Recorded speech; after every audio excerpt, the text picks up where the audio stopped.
Auzubillahiminash-shaytanir-rajim. Bismillahir-rahmanir-rahim. Assalamu alaikum dear students of second year biology class. Today we are going to discuss our last topic of this second year biology book, that is water pollution. That is also our end of our chapter. इसमें जो है water pollution के अंदर सबसे पहले हम discuss करते हैं कि वाटर पोल्यूशन जो है उसका बेसिक कॉज क्या है. बेसिक कॉज तो है ह्यूमन एक्टिविटी, क्योंकि ह्यूमन बीइंग अपनी एक्टिविटीज़ के थ्रू वाटर को पोल्यूट कर रहे हैं. उसमें पोल्यूशन अगर हम डिस्कस करें तो वो कैनाल पोल्यूशन हो सकती है, स्ट्रीम्स की हो सकती है, लेक्स की, रिवर्स की, इसी तरह सी वाटर पोल्यूशन हो सकती है. ये जो है ये सारी वाटर बॉडीज़ ह्यूमन एक्टिविटी की वजह से पोल्यूट हो रही हैं, जिससे इफेक्ट क्या हो रहा है कि इससे लिविंग ऑर्गेनिज्म बैडली इफेक्ट हो रहे हैं और डायरेक्टली और इनडायरेक्टली खुद ह्यूमन बींग्स भी इससे इफेक्ट हो रहे हैं. मेन सोर्सेज की अगर आप वाटर पोल्यूशन की बात करें तो दो तरह के मेन सोर्सेज हैं. Number one is sewage incomplete treatment और second one is oil and detergent. ठीक है, इसमें सिवेज की बात करें तो सिवेज आपको पता है ये वो वाटर है जो कि बेसिकली बैक्टीरिया कंटेन करता है. उसमें बहुत सारे पॉइजनस केमिकल्स हो सकते हैं. ये बैक्टीरिया डिजीज़ कॉज करते हैं जैसे टाइफाइड, कॉलेरा वगैरह. सिवेज असल में हमारा वो वेस्ट वाटर है जो हम घरों में इस्तेमाल करते हैं, जिसमें बहुत ज़्यादा डिटर्जेंट की क्वांटिटीज़ मौजूद होती हैं. तो टाइफाइड और कॉलेरा जैसी बीमारियां ये फैलाते हैं. ये बैक्टीरिया एंटर हो जाते हैं ह्यूमन इंटेस्टाइन के अंदर, उसकी आंत में, जिसकी वजह से आगे डिजीज़ जो है वो फैलती जाती है, इन्फेक्शन हो सकती है. ये सिवेज वाटर ट्रीट होना बहुत ज़रूरी है, लेकिन हम क्या करते हैं, हम अनट्रीटेड वाटर को ही रिवर्स के अंदर डंप कर देते हैं. उसकी वजह से रिवर वाटर पोल्यूट हो रहा है. तो अनट्रीटेड वाटर जो है सिवेज वाटर, उसको हमें डायरेक्टली एम्प्टी नहीं करना चाहिए इन द रिवर वाटर. ठीक है, फिर ऑयल और डिटर्जेंट्स की बात करते हैं तो ऑयल पोल्यूशन एक और मोस्ट इम्पॉर्टेंट वाटर पोल्यूशन की एग्जांपल है, क्योंकि सी वाटर जो है इससे बहुत ज़्यादा पोल्यूट हो रहा होता है, क्योंकि इससे जो सी के अंदर लाइफ एग्जिस्ट करे, एक्वेटिक लाइफ, फिशेस हैं और एक्वेटिक प्लांट्स हैं, प्रोड्यूसर्स, कंज्यूमर वगैरह, दोनों ही इफेक्ट होते हैं बैडली. ठीक है, और दोनों एक दूसरे के ऊपर डिपेंड करते हैं, तो ओवरऑल दोनों की पॉपुलेशन इफेक्ट होती हैं. बात करते हैं हम कि डिटर्जेंट्स जो हैं वो बेसिकली जो कि हम घरों में लॉन्ड्रीज वगैरह के अंदर इस्तेमाल कर रहे होते हैं, वो पोल्यूट करते हैं और उनके हार्मफुल इफ़ेक्ट्स आ रहे हैं वाटर के अंदर. तो बहुत सारे ऐसे डिटर्जेंट्स हैं जो कि हम इस्तेमाल करें और डिटर्जेंट्स के अंदर फॉस्फेट की क्वांटिटी बहुत ज़्यादा होती है. हम सिवेज वाटर को बगैर ट्रीट किए रिवर्स में डिस्चार्ज कर देते हैं, जिससे large amount of phosphate enter हो जाती है रिवर वाटर के अंदर, और उससे क्या होता है कि वहाँ पर माइक्रोस्कोपिक प्लांट्स ग्रो करते हैं. वो माइक्रोस्कोपिक प्लांट्स बेसिकली कौन से हैं, वो एल्जी हैं. एल्गल ब्लूम्स ग्रो कर जाते हैं और वो एल्गल ब्लूम्स यूट्रोफिकेशन कॉज करते हैं. यूट्रोफिकेशन एक मोस्ट इम्पॉर्टेंट फिनोमिना है जिसके दौरान एक्वेटिक लाइफ डिस्टर्ब होती है due to growth of algal blooms. ठीक है, या एल्जी की ग्रोथ की वजह से.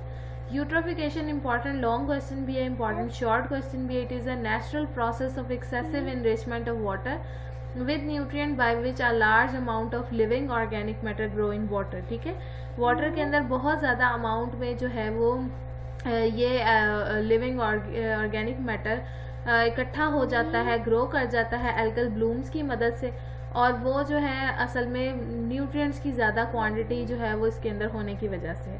लेक स्लोली डेवलप करती हैं large concentration of aquatic plant life. ठीक है, जिसकी वजह से बेसिकली डेथ होना शुरू हो जाती है. ह्यूमन एक्टिविटीज़ जो है वो इन्वॉल्व हैं इस प्रोसेस के अंदर, क्योंकि वही ऐड कर रही होती हैं ये सारे nutrient mineral without treatment of the water into the reverse और स्ट्रीम्स और लेक्स वगैरह. उनके अंदर ये अनट्रीटेड पोल्यूटेड वाटर ऐड करें, इसमें डिटर्जेंट्स और इस तरह के न्यूट्रिएंट्स की क्वांटिटी ज़्यादा है. और इसके अलावा इनमें एक्सक्रीटा फॉस्फेट वॉशिंग पाउडर से आ रहा है. ठीक है, एक्सक्रीटा जो है वेस्ट मटेरियल है एनिमल और ह्यूमन बींग्स का. नाइट्रेट्स और फॉस्फेट हैं जो फर्टिलाइजर्स की मदद से हम ऐड कर रहे होते हैं सॉइल के अंदर, लेकिन क्योंकि साथ वाटर सप्लाई करते हैं हम, तो पानी के साथ यही फॉस्फेट और नाइट्रेट बहते हुए रिवर के अंदर या स्ट्रीम्स, लेक्स वगैरह में एंटर हो जाते हैं और इस तरह से वो पोल्यूट हो जाते हैं. अब इनकी वजह से, इन न्यूट्रिएंट्स की वजह से वहाँ पर एल्गल ब्लूम यानी कि एल्जी की बहुत ज़्यादा तादाद ग्रो कर जाती है. डेड एल्जी जो है वो डिकम्पोज होते हैं by aerobic bacteria. Aerobic bacteria जो ऑक्सीजन की प्रेजेंस में ही ग्रो करेंगे, तो वो क्या करते हैं, they deplete the water oxygen, वो वाटर ऑक्सीजन को यूज़ कर लेते हैं डिकम्पोजिशन के प्रोसेस के लिए। As a result aquatic animals की डेथ होना शुरू हो जाती है क्योंकि वहाँ पर ऑक्सीजन की डेफिशिएंसी या कमी हो जाती है। It occur in the fresh water and sea water both developing unpleasant colour and smell, इसकी वजह से अनप्लेजेंट कलर और स्मेल भी आना शुरू हो जाती है वाटर, फ्रेश और सी वाटर के अंदर से। तो ये मोस्ट इंपॉर्टेंट फिनोमिना है। नेक्स्ट टॉपिक जो हमारा है, जो हम डिस्कस करते हैं, दैट इज़ इंडस्ट्रियल इफ्लुएंस। इंडस्ट्रियल इफ्लुएंस की बात करें तो केमिकल वेस्ट है जो इंडस्ट्रीज में से आ रहा है, they contain substances that are known as effluents. Factories जो हैं वो बहुत ज़्यादा इसमें इन्वॉल्व हैं क्योंकि वो वाटर को, जो उनकी फैक्ट्रीज में से वेस्ट वाटर है, सीवेज वाटर है, उसे डंप कर रहे हैं। इसी तरह ऑयल, केमिकल हैं, बहुत सारे लिक्विड्स हैं, उनको ये डंप कर देते हैं डायरेक्टली इनटू द इंडस्ट्रियल जो इफ्लुएंस हैं उनको ये डंप करें वाटर के अंदर। ये कॉन्सेप्ट है कि जो इंडस्ट्रीज हैं उनको इसी वाटर बॉडी के पास ही बनाया जाए ताकि उनका जो वेस्ट है वो सारा उसके अंदर डंप किया जा सके। उनका ये, लोगों का ये कॉन्सेप्ट था पहले बहुत ज़्यादा कि क्योंकि वाटर बहता रहता है तो रनिंग वाटर हमेशा डाइल्यूट कर देता है, लेकिन उसके इफेक्ट्स जो हैं वो डाइल्यूट नहीं होते, वो इक्वली इन्फ्लुएंस करते हैं ऑल द एक्वेटिक लाइफ, तो और also the quality of water. So they either kill the micro organism that pollute the water और इनहिबिट देयर ग्रोथ, या तो उनकी ग्रोथ को रोक देंगे या फिर वहाँ पर वाटर को पोल्यूट कर रहे होंगे। इंसेक्टिसाइड, हर्बिसाइड और फर्टिलाइजर की बात करते हैं। एग्रो केमिकल्स हैं। एग्रो केमिकल वो ख़ास किस्म के केमिकल्स हैं जो हम एग्रीकल्चर में यूज़ करते हैं, जिनमें पेस्टिसाइड और फर्टिलाइजर्स मोस्ट कॉमन है। मोनोकल्चर की बात करते हैं हम। Monoculture mean population of only one species, जैसे आपने एक फील्ड के अंदर एक ही क्रॉप ग्रो करवाई लाइक वीट, ठीक है। With the dense population are very susceptible to attack by insect और स्प्रेड ऑफ फंगल डिजीज। अब जहाँ पर मोनोकल्चर हो, यानी एक ही क्रॉप आपने एक टाइम पे फील्ड में ग्रो कराई, उस पर अगर किसी इंसेक्ट का या फंगस का अटैक हो जाए तो पूरी की पूरी फसल आपकी ख़राब हो सकती है एक साथ, क्योंकि एक जैसे प्लांट्स वहाँ पर ग्रो कर रहे हैं। इस तरह से इन बीमारियों से मुकाबला करने के लिए, इन पेस्टिसाइड से लड़ने के लिए इन पेस्ट से लड़ने के लिए हम पेस्टिसाइड अप्लाई करते हैं। पेस्टिसाइड की definition, it is a chemical which destroy agricultural paste और कंपिटिटर्स। ये मुकाबला करने वाले जो होते हैं, मतलब आपस में जो कम्पीट करते हैं, लाइक हर्बिसाइड्स हो सकते हैं, हर्ब्स जैसे कि होती हैं, हम उन पर हर्बिसाइड अप्लाई करते हैं। हर्ब्स आपकी क्रॉप के साथ कम्पीट कर रही होती हैं, तो ये डिस्ट्रॉय करते हैं एग्रीकल्चरल पेस्ट को भी और कंपिटिटर्स को भी। यहाँ 3 टाइप्स दी हुई हैं पेस्टिसाइड्स की। इंसेक्टिसाइड है, फंगीसाइड है और हर्बिसाइड है। इंसेक्टिसाइड जो इंसेक्ट्स को किल करने के लिए इस्तेमाल होते हैं, फंगीसाइड जो फंजाई को किल करने के लिए यूज़ होते हैं, और हर्बिसाइड जो हर्ब्स यानी वीड प्लांट्स को जो खुद ब खुद ग्रो कर जाती हैं, जड़ी बूटियाँ, उनको किल करने के लिए इस्तेमाल होती है, क्योंकि वो हमें नहीं चाहिए। हमारे जो है क्रॉप, हमें वो चाहिए, वरना ये वाटर, फूड और जगह के लिए कम्पीट करेंगे उनके साथ। फिर हम पेस्टिसाइड्स को फूड की ग्रोथ को इंक्रीज़ करने के लिए इस्तेमाल कर रहे होते हैं। रीज़न ये है कि अगर आपकी क्रॉप पर पेस्ट का अटैक रोका जाएगा with the help of pesticide, तो ऑटोमेटिकली फूड इंक्रीज़ होगा। पेस्टिसाइड इनएविटेबली पॉइजनस हो सकते हैं, जाहिर सी बात है, पेस्ट को किल करते तो पॉइजनस हैं। बहुत सारी हमारी जो फूड आइटम है उनके अंदर पेस्टिसाइड्स जो है ऐड हो जाते हैं, ठीक है। उनके स्मॉलर अमाउंट में रेजिडुअल पार्टिकल्स ऐड हो रहे हैं, जिससे कैंसर और बहुत सारे डिसऑर्डर्स फैल रहे हैं, क्योंकि हम इन्हें खा रहे हैं, अपनी बॉडी के अंदर लेकर जा रहे हैं लो डोजेस में, ठीक है। तो साइंटिस्ट ये ख्याल करते हैं कि ये लेवल इतना कम है कि वो निगलेजिबल है, यानी आप हमारी बॉडी पे इसका कोई असर नहीं है। पीलिंग एप्पल्स की बात करें, जो सेब के छिलके हैं, पोटैटोज़ हैं, अगर आप उनको छिलके रिमूव करके खाते हैं तो ऑब्वियसली पेस्टिसाइड जो है वो हम कहते हैं कि वो ऊपर से आपने छिलका उतार दिया है तो वो सेफ हो गए, अब सरफेस के ऊपर पेस्टिसाइड से वो रिमूव हो गए, but there is not much you can to do to reduce. लेकिन फिर भी इतनी क्वांटिटी रिड्यूस नहीं हुई होती जितनी आप समझते हैं, वो फिर भी उसके अंदर मौजूद होते हैं। यूज़ और क्वांटिटी ऑफ पेस्टिसाइड दोनों हम मिनिस्ट्री ऑफ एग्रीकल्चर के ताउन से जो है उसको अप्रूव कर सकते हैं कि कितनी क्वांटिटी हमें पेस्टिसाइड की यूज़ करनी चाहिए एक टाइम पर क्रॉप को ग्रो करवाने के लिए, ठीक है। इसके लिए एजुकेशन देनी चाहिए फार्मर्स को। फर्टिलाइज़र्स की बात करें तो खादें हम अप्लाई कर रहे हैं फर्टिलिटी को इंक्रीज़ करने के लिए, ज़मीन की ज़रख़ेज़ी बढ़ाने के लिए। इसमें ज़्यादा इनऑर्गेनिक फर्टिलाइज़र्स होते हैं, कुछ मेटल सोर्सेज होते हैं। इनऑर्गेनिक फर्टिलाइज़र में नाइट्रेट, फॉस्फेट वगैरह ही होते हैं। तो बहुत सारे ऐसे केमिकल एलिमेंट्स हैं जो इन्वायरमेंट में ये लीचिंग के थ्रू, ठीक है, इनमें से बहुत सारे केमिकल्स हैं जो लीच डाउन हो जाते हैं। लीचिंग का मतलब कि जब हम उन्हें अप्लाई करते हैं ज़मीन की डीपर लेयर्स में चले जाते हैं, वहाँ से ग्राउंड वाटर का हिस्सा बनते हैं। और ग्राउंड वाटर आपको पता है रिवर्स के अंदर ही डंप हो रहे होते हैं, ड्रेन आउट हो रहे होते हैं। तो फर्टिलाइजर बेसिकली केमिकल सब्सटेंसेज है that are used to add additional nutrient to the soil to increases fertility. ज़मीन की फर्टिलिटी यानी जरखेज़ी को बढ़ाने के लिए हम फर्टिलाइजर्स अप्लाई करते हैं। हेल्थ और डिजीजेज लास्ट टॉपिक है, इसमें क्लासिफिकेशन आपको दी हुई है।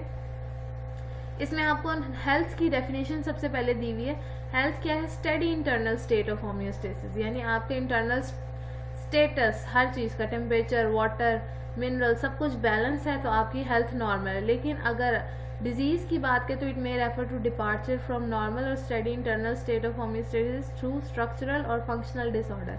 अगर आपकी बॉडी में कोई भी स्ट्रक्चर में डिसऑर्डर आ गया, ख़राबी हो गई, या फंक्शन आपकी बॉडी परफॉर्म नहीं कर पा रही, कोई आपकी बॉडी का ऑर्गन या हिस्सा सही तरीके से काम नहीं कर पा रहा, तो वो डिजीज़ है।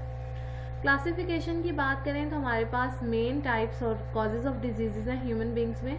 नंबर 1 है जेनेटिक और हेरिटेबल कंजेंशियल डिजीज़, जिसमें haemophilia, down syndrome, Turner syndrome आते हैं। ये तीनों सिंड्रोम आप पढ़ चुके हैं जो जेनेटिक बेसिस की वजह से होते हैं। इन्फेक्शन और पैथोजेनिक पैरासाइट्स हैं जिनमें diarrhoea, malaria, small pox, tuberculosis यानी टीबी, डिफ्थेरिया है इसके अलावा, ठीक है, कॉलेरा, हैजा, गोनोरिया, सेक्सुअल डिजीज़ है, एड्स, ये सारी फैलती हैं मुख्तलिफ वायरसेस की वजह से, ठीक है।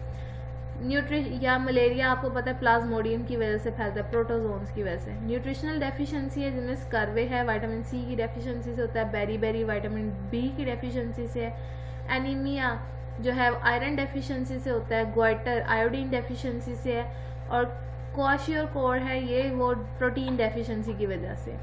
मेटाबॉलिक और हार्मोनल डिसऑर्डर्स हैं जिनमें शुगर है, डायबिटीज़ मेलिटस, और जिसमें हार्मोन नहीं आपका प्रॉपर बन पा रहा होता, इंसुलिन या तो बन नहीं रहा होता या काम नहीं कर रहा होता है, क्रेटिनिज्म और गोइटर है। इसी तरह से क्रेटिनिज्म में आप छोटे रह जाते ग्रोथ हार्मोन ना होने की वजह से, गोइटर आयोडीन डेफिशिएंसी की वजह से थायराइड हार्मोन नहीं बन रहा होता जिससे गोइटर हो जाता है। फिजिकल डिसऑर्डर है इसके बाद जिनमें जो इंजरी या एक्सीडेंट की वजह से या हीट और कोल्ड रेडिएशन की वजह से हो सकते हैं। केमिकल कॉजेज़ में ड्रग अब्यूज़ है जिसमें आप बहुत ज़्यादा ड्रग्स यूज़ कर रहे हैं, स्मोकिंग करते हैं, अल्कोहल शराब पीते हैं, पॉइजनिंग करते हैं, ठीक है, बॉडी में। एजिंग यानी बुढ़ापा या डीजेनरेटिव डिजीज़ में जैसे से एज ज़्यादा होती है, ऑस्टियो और एथराइटिस की डिजीज़ होती है, आर्टेरियोस्क्लेरोसिस हार्ट डिजीज़ हो जाती है, या हड्डियों की जोड़ों का दर्द जो हो जाता है, हड्डियों की डिजीज़ आ जाती है। मेंटल इलनेस में अल्जाइमर है, अल्जाइमर में यादाश्त जो है वो बिल्कुल ख़त्म हो जाती है, ठीक है, मेमोरी लॉस होना शुरू हो जाता है, तो वो मेंटल डिजीज़ है। ये ओवरऑल आज का हमारा लेक्चर था जहाँ पर हमारी बुक ख़त्म होती है। इसमें आपको यहाँ पर क्वेश्चन नंबर 2 दिया हुआ है एक, जिसमें मल्टीपल चॉइस क्वेश्चंस हैं। Which of the country has the highest rate of human population, ठीक है, किसका जो रेट है ह्यूमन पॉपुलेशन में वो हाईएस्ट है कंट्री के अंदर। यहाँ आपको 4 ऑप्शन दिए गए हैं। सबसे पहले है ऑस्ट्रेलिया, फिर अफ्रीका, इसी तरह एशिया है, और फिर नॉर्थ अमेरिका है। तो सबसे ज़्यादा पॉपुलेशन कहाँ की है? अफ्रीका की है। If the population is above the carrying capacity which must happen, अगर किसी माहौल की कैरिंग कैपेसिटी जो है वो कम हो, पॉपुलेशन आबादी ज़्यादा हो जाए, तो फिर क्या होगा? It must eventually decline, population ख़त्म होना शुरू हो जाएगी, उनकी ज़रूरियात पूरी नहीं होंगी। What is our principal source of energy? That is solar energy, ये इसका करेक्ट आंसर है। Battery store which type of energy, batteries किस तरह की एनर्जी को स्टोर करती हैं? That is electrical energy. तो ये हमारा आज का टॉपिक था जो हमने डिस्कस किया है। Thank you so much.